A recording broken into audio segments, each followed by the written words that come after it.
Hello বন্ধুরা, গল্পের সেরা গল্পের চ্যানেলে আপনাদের স্বাগতম।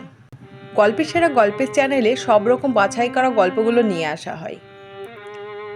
আজকে আমি আপনাদের জন্য নিয়ে এসেছি তন্দ্রা মজুমদার নাথের লেখা বিসর্জন। দুর্গা, এই দুর্গা, কোথায় মা তুই? আয়, খেয়ে নে। হ্যাঁ মা, যাই। মায়ের ৯ নম্বর হাতটা গড়তে আর একটু বাকি আছে, উচ্চস্বরে বলে উঠল বছর ২০ মেয়েটি। দরমার ঘরটি প্রায় অর্ধভগ্ন, তারই পাশে কোনো রকমের ত্রিপল টাঙিয়ে তারই নিচে তৈরি হচ্ছে মৃন্ময়ীর মূর্তি। হয়েছে, এবার একটু বিশ্রাম নে। সেই যে কোন ভোর থেকে কাজ শুরু করেছিস, নিজের তো একটু খেয়াল রাখবি। খাবারের পাত্রটা নিয়ে মাটির ওপর বসে পড়ে দুর্গার মা রমলা দেবী। পরনে তার আধময়লা ছেঁড়া কাপড়। দুর্গা তার কোমর থেকে রং তুলির ব্যাগটা খুলে রেখে রমনা দেবীর কাছে এসে বসে। সদ্য ২০-তে পা দেওয়া মেয়েটার শরীরে যেন যৌবন উথলে উঠেছে। মাথার ঘন চুল কোমর ছাড়িয়ে গেছে, গায়ের গৌরবর্ণ আর ডাগর চোখ সব মিলিয়ে যেন সাক্ষাৎ মা দুর্গা। কৈলাস থেকে নেমে এই মর্তে পা দিয়েছেন। দুর্গার পরনে নোংরা কম দামি একটা ছেঁড়া শাড়ি। পরনের শাড়িতে বেশ কিছু জায়গায় মাটি লেগে রয়েছে। আজ কি রেঁধেছ মা? বামন দিঘির পাশে কালো কচুগুলো খুব হয়েছে জানিস তো আজ, তাই। কালো কচু আমার তো খুব ভালো লাগে, দাও দাও দাও, তাড়াতাড়ি দাও আমায়। রমলা দেবীকে কথাটা সম্পূর্ণ করতে না দিয়েই উচ্ছ্বাসিত হয়ে বলে দুর্গা। রমলা দেবীর চোখটা ছলছল করে ওঠে, আঁচলের খুঁটে চোখ মোছেন তিনি। আবার কি হলো মা, কাঁদছো কেন? তোর কপালটা এত খারাপ, একটু যে তোকে ভালো মন্দ খাওয়াবো সে ক্ষমতাও আমার নেই। এই বয়সে যেই মেয়ের সুখে শান্তিতে শ্বশুর বাড়ির ঘর করার কথা, সে কিনা দিন রাত এক করে মা ভাইয়ের দুবেলা খাওয়ার জন্য খেটে মরছে। মা, তুমি আবারও শুরু করলে? কি করব বল, তোর মুখটা দেখলে যে আর এইসব সইতে পারি না রে মা। একটা শাড়ি পর্যন্ত তোকে কিনে দেবার সামর্থ্য নেই। তোর বাপটা যদি ওইভাবে গায়ে আগুন দিয়ে না মরতো, অন্তত তোর ওপর এত দায়ভার এসে পড়তো না। সেই দেনা মেটাতে গিয়ে সব কিছু বিক্রি করে আজ এই খোলা আকাশের নিচে থাকতে হচ্ছে। কান্না জড়ানো গলায় বলে ওঠেন ৪০-এর ওপরের মহিলা রমলা দেবী। বাবা আত্মহত্যা করেনি মা, তাকে মেরে ফেলা হয়েছে।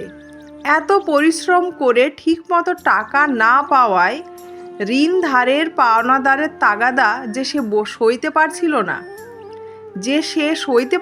না, আর সেই ঋণের দায়ভার এখন তোকে সামলাতে হচ্ছে রে। মা, তুমি এত চিন্তা করছো কেন বলো তো? এই তো চক্রবর্তী বাড়ির দুর্গা প্রতিমার বায়নাটা পেয়েছি। তাতে কি, এই একচালা প্রতিমায় কত টাকাই আর দেবে, তাতে কি আর সংসারের টানাপোড়েন ঘুচবে? যাই হোক, যেটুকুই আসুক, এত চিন্তা করো না মা। দেখো মা, আমি মেয়ে বলে যারা আমায় আজ হেই করে আমার কাছে প্রতিমার বায়না দিতে চায় না, আমি এত সুন্দর প্রতিমা গড়ব যে তারাই এক সময় আমার কাছে প্রতিমা বানানোর জন্য আসবে। বাবার যে নাম ডাকছিল সেটা তো হারালে চলবে না। জানি না ভগবান কবে মুখ তুলে চাইবেন, আমি যে আর এই দিন দেখতে পারছি না রে। গলা ধরে আসে রমলা দেবীর। একটা দীর্ঘশ্বাস ছাড়েন তিনি। মা, তুমি কি আমায় খেতে দেবে, নাকি পুরনো কথা বলে কান্নাকাটি করবে? না না, তুই খা, দুপুর গড়িয়ে যাচ্ছে। রমলা দেবী দুর্গার মাথায় হাত বুলিয়ে হালকা করে হাসেন।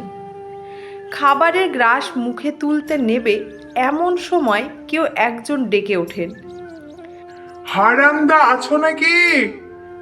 গম্ভীর পুরুষ কণ্ঠস্বর শুনতে পেয়ে দুর্গা হাতে জল নিয়ে হাতটা ধুয়ে শাড়ির আঁচলে মুছতে মুছতে উঠে দাঁড়ায়। রমলা দেবীও আগন্তুকদের অচেনা মুখ দেখে চিন্তা করতে থাকেন, এনারাও কি পাওনাদার নাকি? জানি না আর কত দেনার দায় মেটাবে মেয়েটা। নিজের মনেই বলে ওঠেন রমনা দেবী। বাবাকে খুঁজছেন? হ্যাঁ, এটা হারানপালের বাড়ি তো, তাই না? হ্যাঁ, উনি আমার বাবা। আগন্তুক ব্যক্তির বয়স প্রায় 50 ছুঁই ছুঁই হবে, সাথে আরও দুটি ছেলে এসেছে, তাদের বয়স এই 25 কি 26 হবে। ও, তা বাবাকে ডাকো তো। বাবা তো আর নেই, তিনি গত বছর দুর্গাপুজোর পরই মারা গেছেন। ধীরে ধীরে উত্তর দেয় দুর্গা। কি? উনি মারা গেছেন? ও শেট।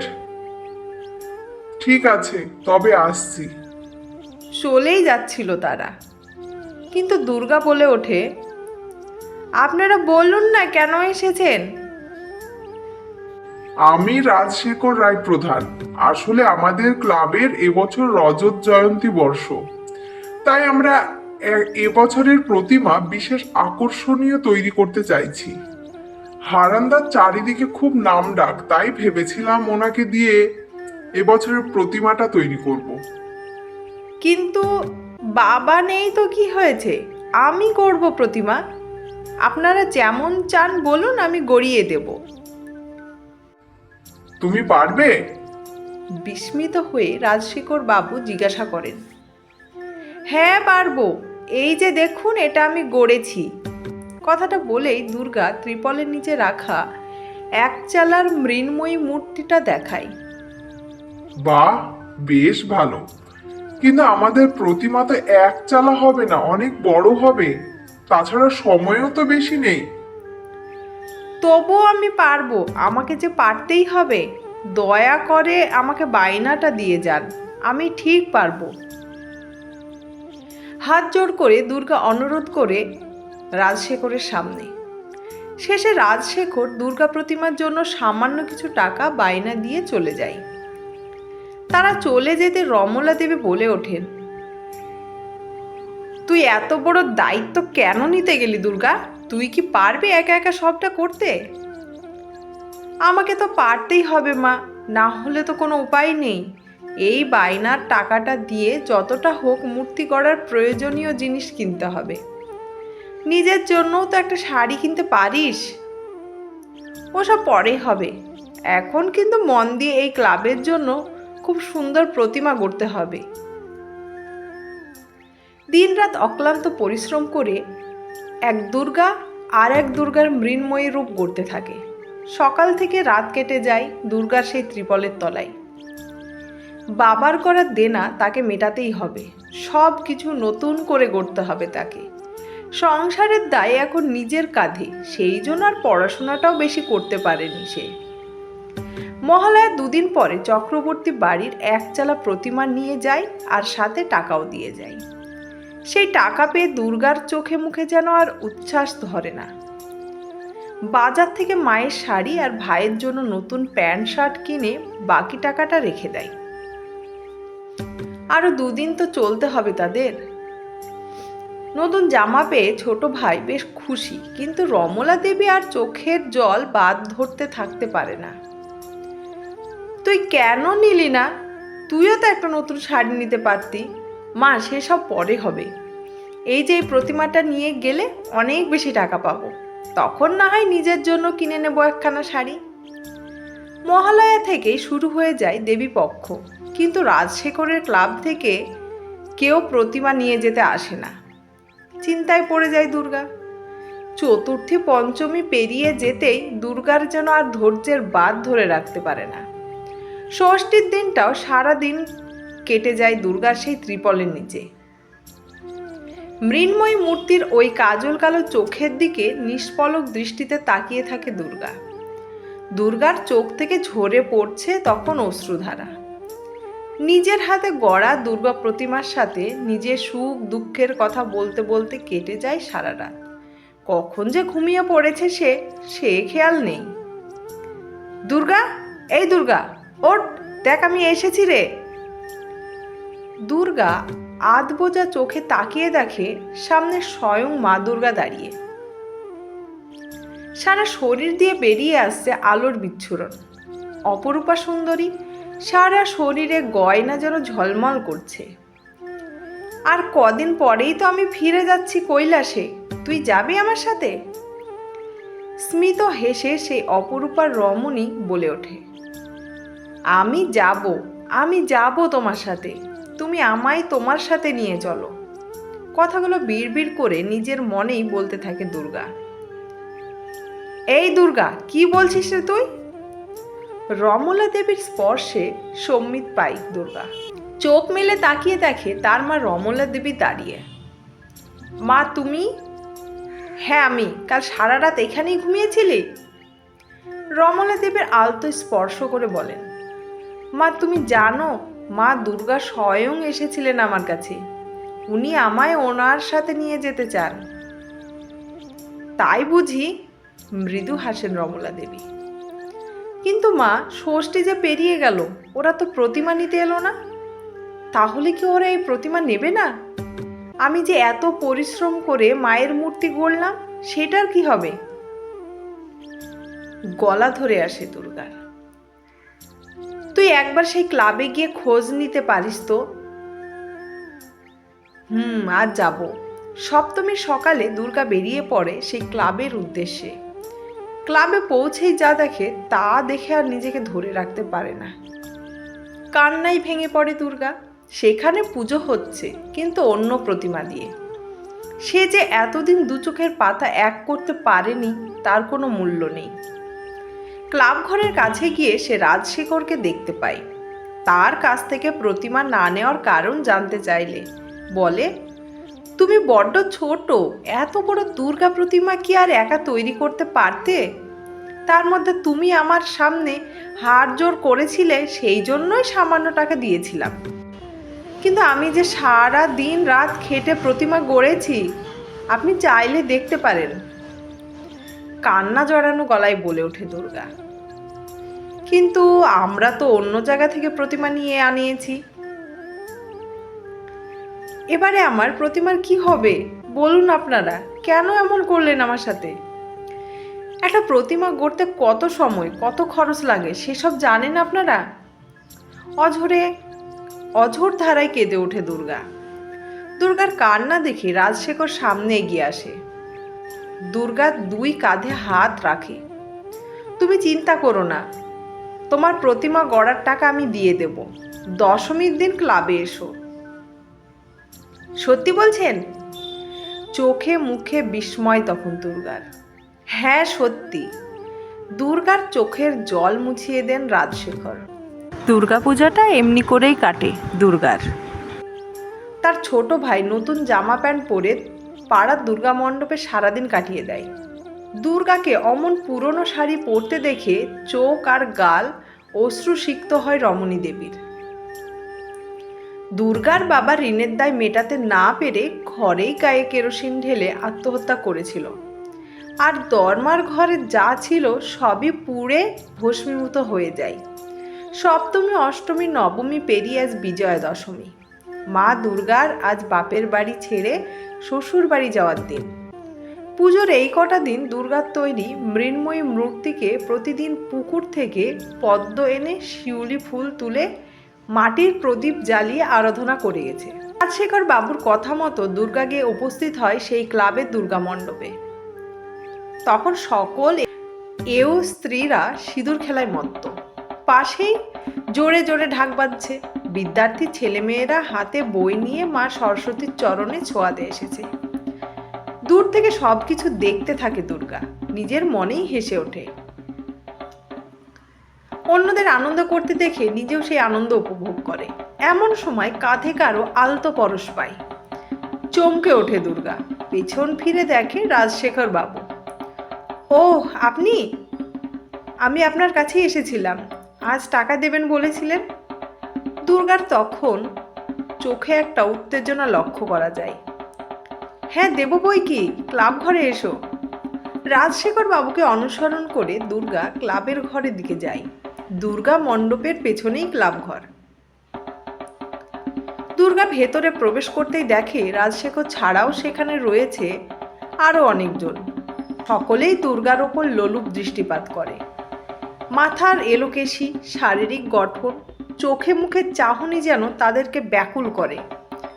বাইরের ঢাকের আওয়াজ আর মিউজিক সিস্টেমের আওয়াজটা বুঝি আগের তুলনায় দ্বিগুণ জোরে বেজে ওঠে। মণ্ডপে তখন চলছে দুর্গা প্রতিমা বরণ, আর ক্লাব ঘরেও এক দুর্গার বরণ হচ্ছে তখন। কেউ মা দুর্গার গালে পান ছুঁইয়ে দেয়, আর এক দুর্গার গাল তখন পরপুরুষের হাতের ছোঁয়ায় খুবলে যাচ্ছে। কেউ বা মিষ্টি মুখে পুড়ে দিচ্ছে মৃন্ময়ীর মূর্তির দুটি ঠোঁটের মাঝে। আর ক্লাব ঘরের দুর্গার অষ্টযুগল তখন নরপিশাচের দলের অষ্টযুগলের মাঝে বন্দী। কেউ বা মা দুর্গার হাত থেকে অস্ত্রগুলো তুলে নিচ্ছে, আর এদিকে স্বয়ং দুর্গার ছেঁড়া শাড়িটা মেঝেতে লুটোপুটি খাচ্ছে। প্রাণহীন দুর্গার গালে মুখে সিঁদুর মাখিয়ে দিচ্ছে এও স্ত্রীরা। আর জীবন্ত দুর্গার শরীরে তখন সিগারেটের ছ্যাঁকা। আর্তনাদ করতে থাকে সমাজের জীবন্ত দুর্গা, কিন্তু কারো কান পর্যন্ত পৌঁছায় না সেই আর্তনাদ। কয়েক ঘন্টা কেটে যায়, কিন্তু নরপিশাচের শরীরের জ্বালা মেটে না। কেউ বেরিয়ে যায়, আবার অন্য কেউ ভেতরে ঢোকে। এভাবে সকাল দুপুর পেরিয়ে সন্ধ্যা হয়ে যায়। বস্ত্রহীন দুর্গা তখন মেঝেতে অচেতন হয়ে পড়ে গোঙাতে থাকে। দুর্গার তখন মৃতপ্রায় অবস্থা। ক্লাব ঘর ছেড়ে একে একে সবাই বেরিয়ে যায়। রাজশেখর ক্লাব ঘর থেকে বেরিয়ে দরজায় খিল দিতে নেবে, এমন সময় কারো ডাকে চমকে ওঠে সে। রাজশেখর বাবু? হ্যাঁ বলুন। আপনি সত্যি মহান। পুজোয় এবার আপনি যা খরচ করেছেন তার তুলনা হয় না। আর মা দুর্গা, লক্ষ্মী, সরস্বতী কে যে শাড়ি দান করেছেন তাও তো বেশ দামি। এবছরের দুর্গাপুজোর পুরোহিত সহাস্যে রাজশেখরকে জানাই। আপনি খুশি তো? হ্যাঁ হ্যাঁ, খুব খুশি। প্রতি বছর যদি আপনি দুর্গাপুজোর দায়িত্বটা নেন তো ঠিক আছে, সেসব পরে হবে। সন্ধ্যারতি সম্পূর্ণ করে দুর্গা প্রতিমা বিসর্জনের জন্য নিয়ে যাওয়া হয় নদীর তীরে। এদিকে অচেতন দুর্গার কানের কাছে কেউ ফিসফিসিয়ে বলে ওঠে, কি রে দুর্গা, যাবি না আমার সাথে? যাওয়ার সময় যে হয়ে এলো। ধীরে ধীরে চোখ মেলে তাকায় দুর্গা। সারা শরীরের জ্বালা যে সে আর সইতে পারছে না। যন্ত্রণায় আর্তনাদ করে ওঠে দুর্গা। কিন্তু দুর্গা মণ্ডপ তখন ফাঁকা, কেউ নেই দুর্গার আর্তনাদ শোনার। মেঝে থেকে শাড়িটা তুলে নিয়ে কোনো রকমে গায়ে জড়িয়ে বেরিয়ে আসে সে। আজ যেন শরীরের ভারটা বেশি বোধ হচ্ছে দুর্গার। শাড়ির আঁচল তখন মাটিতে ছুঁয়ে যাচ্ছে। চারিদিকে আলোর রোশনায় এখন সব অন্ধকার। এদিকে দুর্গার মা ভাই উম্মাদের মতো খুঁজে বেড়াচ্ছেন দুর্গাকে। আর দুর্গা ধীরে ধীরে নদীর তীরে গিয়ে দাঁড়ায়। হাওয়ার দাপটে দুর্গার এলোকেশি আর আগোছালো আঁচল উঠতে থাকে। নদীর অদূরে সবাই দুর্গা প্রতিমাকে 7 পাক ঘোরাতে থাকে। শেষে সবাই উচ্চস্বরে বলে ওঠে, বলো দুর্গা মাই কি। নদীতে বিসর্জন হয় মৃন্ময়ী মূর্তির, আর তখনই নদীতে ঝাঁপ দেয় জীবন্ত দুর্গা। দুর্গার শাড়ির আঁচলটা জলের ওপরে ভাসতে দেখা যায়। ধীরে ধীরে সেই মৃন্ময়ীর মূর্তি ভাসতে থাকে, তার সাথে গিয়ে মিলিত হয় জীবন্ত দুর্গার নিথর দেহ। দুই দুর্গা তখন ভাসতে ভাসতে চলেছে কৈলাসে। তোমরা আমার দুর্গাকে দেখেছো গো? কান্না জড়ানো গলায় বলে ওঠে রমনা দেবী। হ্যাঁ দেখেছি তো, দুর্গা এখন কৈলাস গেছে, আবার পরের বছর আসবে। মদ্যপ অবস্থায় থাকা একটি কম বয়সী ছেলে বলে ওঠে। ধন্যবাদ। গল্পটি এখানেই শেষ হলো। গল্পটি যদি ভালো লাগে অবশ্যই আমাদের চ্যানেলটিকে লাইক এবং সাবস্ক্রাইব করে আমাদের পাশে থাকবেন।